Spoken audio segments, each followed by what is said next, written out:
In February, EU foreign ministers extended a prohibition on the supply of arms to Syria.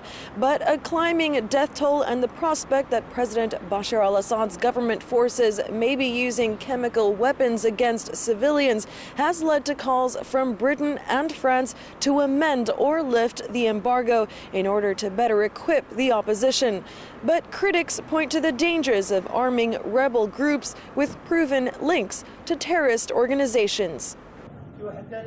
For the EU, a political solution to the two-year Syrian conflict has been key, despite calls from some member states to assist rebel groups with weapons to counter President Bashar al-Assad's stronger forces. Already, European countries have amended an arms embargo to supply the Syrian opposition with non-lethal assistance, including transport and communications equipment.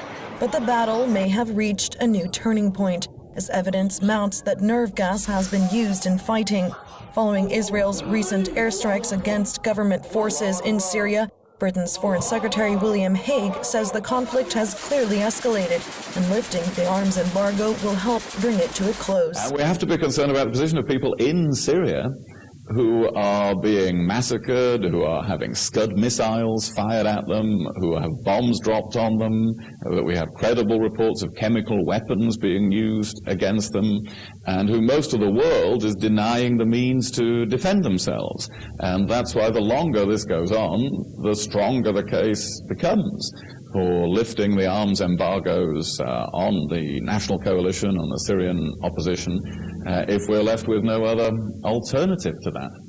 But those against lifting the embargo, which expires in several weeks, including Israel, Germany and Russia, say bloodshed will only escalate and are fearful that rebel groups with links to the terrorist organizations Hezbollah and al-Qaeda will not give up their guns. Fractions disarming is difficult.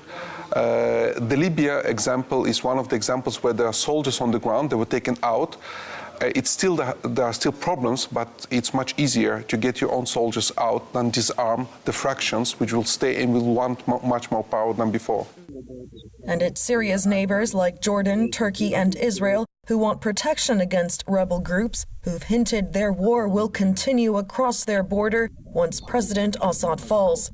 If weapons were to be supplied to the opposition, supporters of the embargo lift say special mechanisms would have to be in place. The idea of having embedded military observers at the front who could actually monitor not only what's happening, prevent atrocities being carried out because they'll be witnesses to them on either side, but also making sure that the arms flows are ending up in the hands of Idris's forces, which would obey and respect international laws and rules regarding the prosecution of war. France and the UK still appear to be isolated in their calls to change Europe's tactics to resolve the Syrian crisis. The only and unlikely choice might be to go it alone.